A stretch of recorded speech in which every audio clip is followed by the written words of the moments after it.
So today we're going to be making freshly baked bread, which sounds like it would be a challenge, but it's actually very easy. This recipe doesn't require any kneading of the bread dough.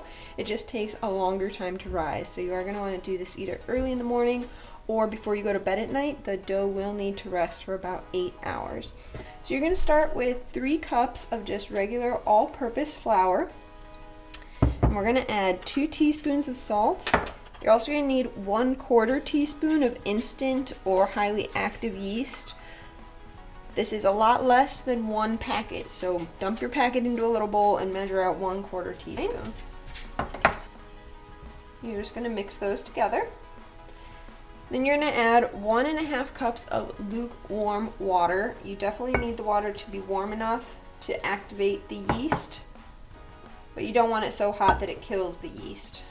So 98 degrees Fahrenheit is about the ideal temperature. I just go by touch, really. It shouldn't be too hot on your skin. And you're just going to stir this until the dough comes together. So after mixing for 1 to 2 minutes, you should have a dough that is totally combined, so you don't really have any flour left in the bowl, and it's a little sticky to the touch, a little tacky where it'll stick to your finger a little bit. If it's too dry, add another teaspoon of water and then just keep mixing until it reaches this consistency. Now you're just going to cover this with plastic wrap or aluminum foil and set it in a semi-warm place. Really, the kitchen counter should be fine, just don't leave it next to like a cold window. And you're going to let it rest for 8 hours, and then we'll come back and be ready to bake it. Alright, it's been 8 hours and our dough has doubled nicely in size. You can see it's nice and bubbly and looks pretty wet. So you're going to want to use some extra flour. There's no specific measurement here, it's just as much as you need. Try not to use too much extra, but you definitely want to just powder the top with flour. Flour your hands nicely so the dough doesn't stick to you too much, and you just kind of want to pat down the dough, get around the sides. You're really just scooping the dough out, and we're going to put it into a prepared pot. Now you are going to bake this dough in a round pot, not a standard bread pan. You want an oven safe pot. I'm using a stainless steel Dutch oven that has a oven-proof lid. You can also use enameled cast iron or regular cast iron if that's what you have.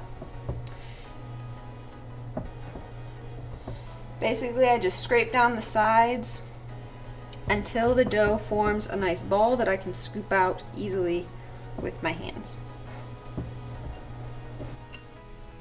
So you can see that the dough sticks together nicely. It is still a little tacky on my hands, but doesn't really leave a lot there.